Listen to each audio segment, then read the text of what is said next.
सभी नारी शक्तियों को मेरा शत नमन। मैं आपके समक्ष अपनी एक लघु कथा प्रस्तुत कर रही हूँ। कहानी का शीर्षक है मुट्ठी भर संस्कार। सावित्री बाहर गेट पर खड़ी बेसब्री से अपने बेटे के आने की प्रतीक्षा में रत थी।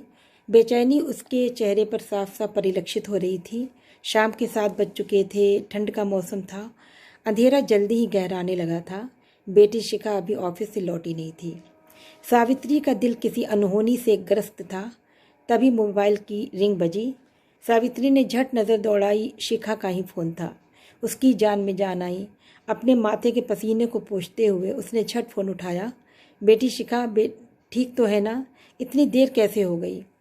इतनी देर से फ़ोन ट्राई कर रही थी पर कोई रिस्पॉन्स नहीं मिल रहा था। कहाँ है तू?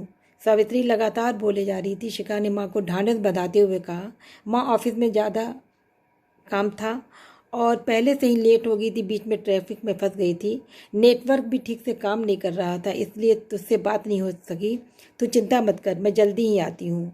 मैं बिल्कुल ठीक हूँ। सावित्री ने राहत की गहरी सांस ली और हल्के मन से घर के अंदर जाने ही वाली थी कि बगल वाली पड़ोसन जो अपने महिला मित्र के साथ खड़ी थी हरदम की तरह सावित्री पर फप्तियाँ कसते हुए बोली, देखो ना, लोग बेटियों को पैदा तो कर लेते हैं, उन्हें संस्कार नहीं देते।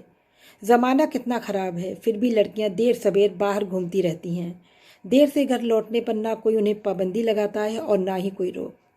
अच्छा है मेरे बेटे हैं, बेटियां नहीं, वरना सारी उम्र उनकी सुरक्षा करने में ही बीत जाती। सावित्री के सब्र का बांध टूट गया था और वह आक्रोश भरे शब्दों में बोल पड़ी, बहन जी माफ़ करिएगा, हमने लड़की तो पैदा की है और संस्कार भी दिया है, पर आपने अपने बेटों को क्या सिखाया? क्या संस्कार देने की सारी जिम्मेदारी हम बेटियों की माँ पर ही होती है, बेटों की माँ पर नहीं?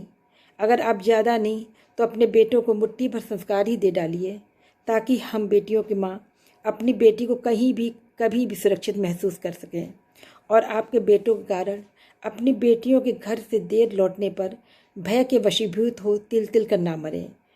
आसपास अचानक ही एक अजीब सी शांति फैल गई थी।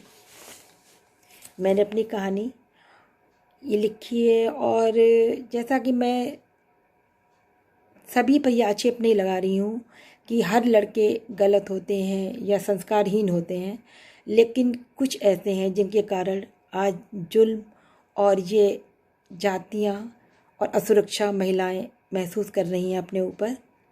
इसी के संदर्भ में मैंने ये कहानी लिखी है।